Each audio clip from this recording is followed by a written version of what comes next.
Because I heard about this couple that they were having their dress rehearsal for the wedding. Okay? And after the dress rehearsal, the groom goes to talk privately with a rabbi. And he says to the rabbi, look.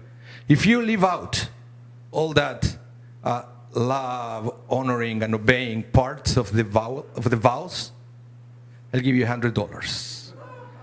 Get a $100 bill, put it in the pocket. The day of the wedding, the vows. And the rabbi said to the groom, do you promise to obey your wife in everything? Do you promise to bring her breakfast in bed every day? Do you promise to satisfy her every desire? And the groom doesn't know what to do. And he yeah, I do. And he comes to the rabbi and says, but I thought we had a deal. And the rabbi returns the money. Says, sorry, she made me a way better deal. I want to talk to you today about hidden motivations. Hidden motivations. And yes, I want to talk today about Purim.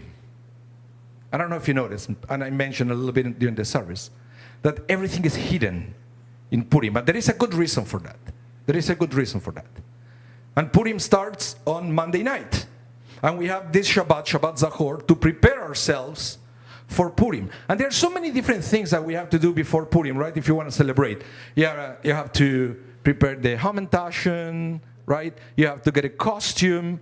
But nothing of that is mentioned in today's service. The only thing that the rabbi decided that is important for all of us to remember before the preparations of Purim is what we read during the Maftir, what we call Shabbat Zachor. And that is, remember what Amalek did to you. Amalek attacked the Jewish people when they left Egypt. And why is it so important to remember that before Purim? Because Amalek's attack was the very first anti-Semitic incident that happened to the Jewish people. And let's be honest, and sometimes it's a little bit of the elephant in the room, that everything about Purim, everything is anti-Semitism. Everything. Without the anti-Semitic events in the book of Esther, we wouldn't have Purim. We wouldn't need a hero and a heroine to save us. There would be nothing to be saved from.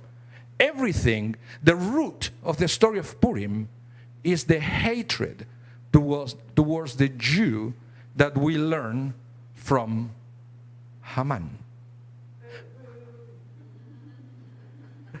Okay, guys, I'm going to say the name many times. So if we are going to say boo every single time, we'll be here until 1.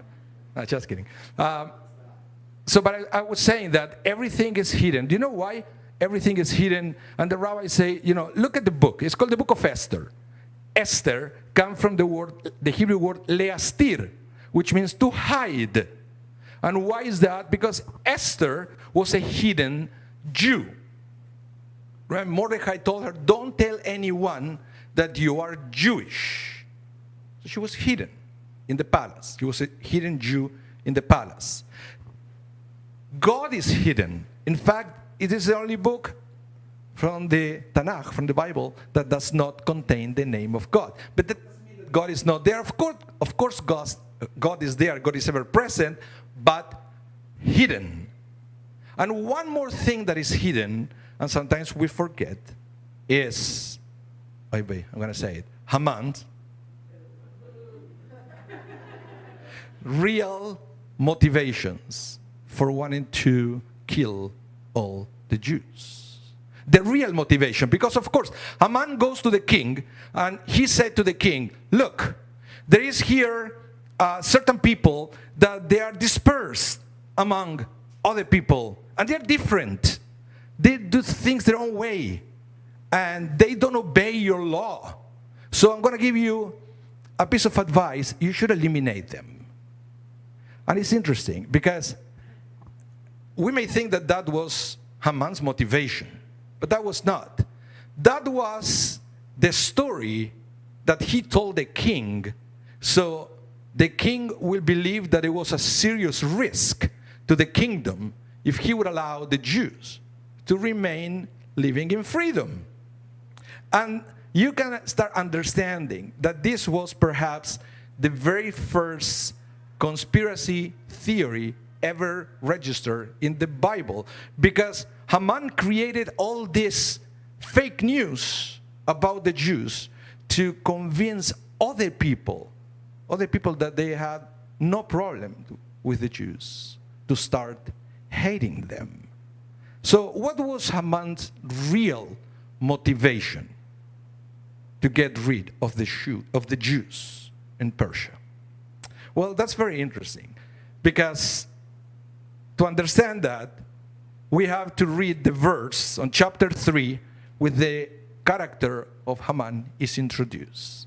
It says there that Haman was the son of Hammedatha, the Agagi. Okay? What is Agagi? What does it mean, Agagi? Well, Agagi comes from the name Agag. And if you pay attention to the Haftarah, the name of Agag is mentioned there. Agag was the king of the Amalekites at the time of King Saul. Let's back up 800 years before the story of Purim, okay? We are around the time of the Exodus of Egypt. When the people of Israel left Egypt, as I mentioned before, the first people to attack the Israelites were the Amalekites. Why did they attack the Israelites? It doesn't say. It doesn't say why, because thinking about this way, why would somebody go to war back in those days? Number one, because maybe you're going through the land, but that wasn't the case. Or maybe because they want your land, right? So I attack you, so I conquer your kingdom. But the people of Israel didn't have any land yet. They didn't make it to the people of to the land of Israel. So why would Amalek attack to the Jewish people? Did they hate them? They never interacted with each other. So the rabbis say that there was no reason. Amalek represents the attack to the Jews with no reason whatsoever. Just because there is this baseless hatred towards the Jew. And that is the essence of Amalek. Now, this week's Haftorah says specifically you have to obliterate Amalek because they're going to be present in every generation. And Amalek was a pain in the neck of the Jewish people all along. Until now we are talking about 300 years after the Exodus. King Saul was commanded to finish the job. And now that they had an army, the army of the kingdom of Israel, go and eliminate Amalek. And the king of that generation of Amalek was Agag. Unfortunately, King Saul failed. And the Amalekites were present in the world. To the point that now we read in Purim that Haman was an Agagi. He was a descendant of Agag. So what was the reason for Haman? What was the motivation to eliminate all the Jews? Nothing logical. He may use this kind of, what we call it these days, how do you call it, anti-Semitic tropes, right? That people create, the Jews, they control the media. They are capitalistic. Sometimes if it's necessary, they will say they are communist, right? It's interesting. There's always something to blame, but it's always used to try to convince other people that they don't hate the Jews, that start hating the Jews. But the Amalekite, the Agagi, is the one who is spreading that hatred without a real reason. They just hate the Jews. But here is when it starts getting interesting. Because when we reach Shabbat Zachor, when we read that maftir, it says there, remember what Amalek did to you, right? And then there is a few more words that sometimes we forget. It said, remember what Amalek did to you when they attacked those who stayed behind, those who were tired and weak. And then you read that and said, yeah, you see how evil they are, right? That they dared to attack the ones who stayed behind, the ones who were tired and weak. But when I read that it's also a rebuke to us. We allowed ourselves to stay behind, to be weak, to get tired. And when that happens, Amalek attacks. So when we read this week's Maftir, Parshat Zachor, yes, remember what Amalek did.